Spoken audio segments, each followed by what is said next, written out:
His plan has been carried out over the last 5 years while he was Trudeau's economic advisor. So why would he presume to change anything? Well, there is one thing he changed.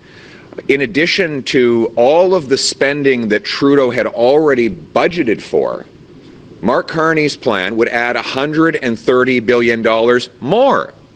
When you take Trudeau's plans and Carney's promises, a fourth Liberal term would mean $250 billion of additional inflationary debt that will drive up food and housing prices even more. In fact, Mark Carney, I've said he's no different than Trudeau. The truth is, he will cost even more than Justin Trudeau. No. Wait. He has phantom numbers he can't explain.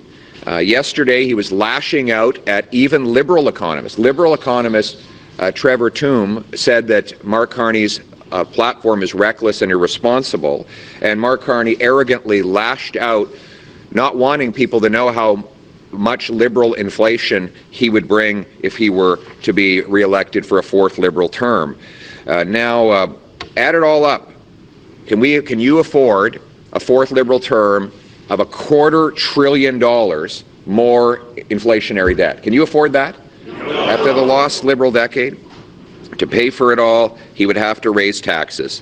There's no question he would reinstate the tax increases Trudeau had planned. He would raise other taxes, only on others, not on him. He would stash his cash in overseas tax havens. But over the last lost Liberal decade, Canada is heading in the wrong direction, and fast. Now, I don't know if you saw the story this week about the Liberal government actually published a report about how the country will look in 15 years. Now, this is important because what Liberals have been telling you is forget about the last 10 years of Liberal government. Pretend it didn't happen. That was then, this is now, the past is the past, forget about it. Well, what does the future look like? Not according to me, but according to them. Well, they published this report. And, it'd be nice, frankly, this is a jaw-dropping report to be published by the Government of Canada before the election. Future Lives, Social Mobility in Question. And this is the Government of Canada's own report. If I had alleged the things in this report, the media would be attacking me as outlandish.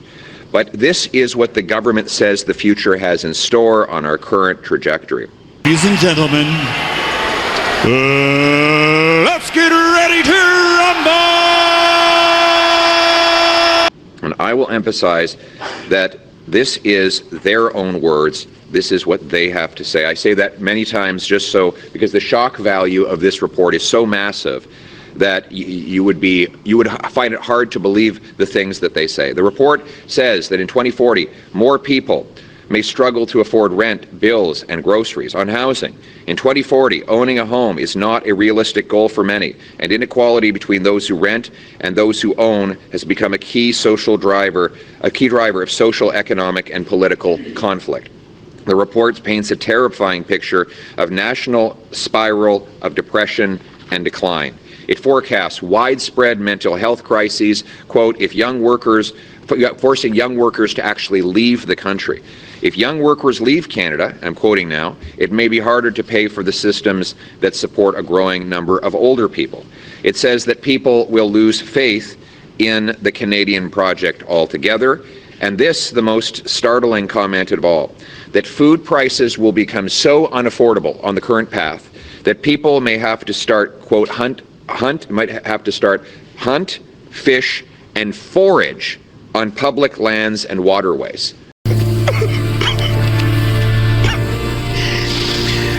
Oh, no. Can you imagine in Canada where people are to the point where they can't even go into a grocery store anymore, and they actually have to go forage on public lands in order to scrape out an existence? This sounds incredible, like something from a post-apocalyptic television series like The Fallout, The Last of Us, but this is not that. It is a Liberal government forecast.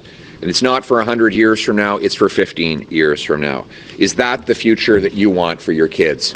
Boys, Samuel, steady. No, that That is not change. That is more of the inflationary spiral the Liberals have brought us over the last decade. And Mark Carney will continue with every single policy he inherits from Justin Trudeau.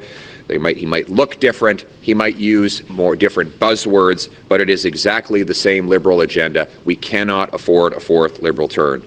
After 10 years of Liberal government, predictions about housing shortages, mental health crises, and a loss of hope for many Canadians is already the reality. It's funny, yesterday a CBC host was saying, well, are all of these terrible things in this government report really realistic? Could they really happen in 15 years?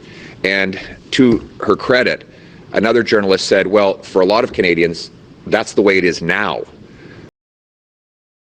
That's how desperate the situation has already become after 10 years of Liberal government. So the choice of this election could not be clearer. A fourth term, Liberal term, with Mark Carney, whose plan is even more reckless and costly than Justin Trudeau's, or a new Conservative government that will cut waste and bureaucracy, bring down taxes, unleash home building and resource development so that Canadians can afford a good life on a safe street. That's the choice before us today. That's a good choice. Be excellent to each other.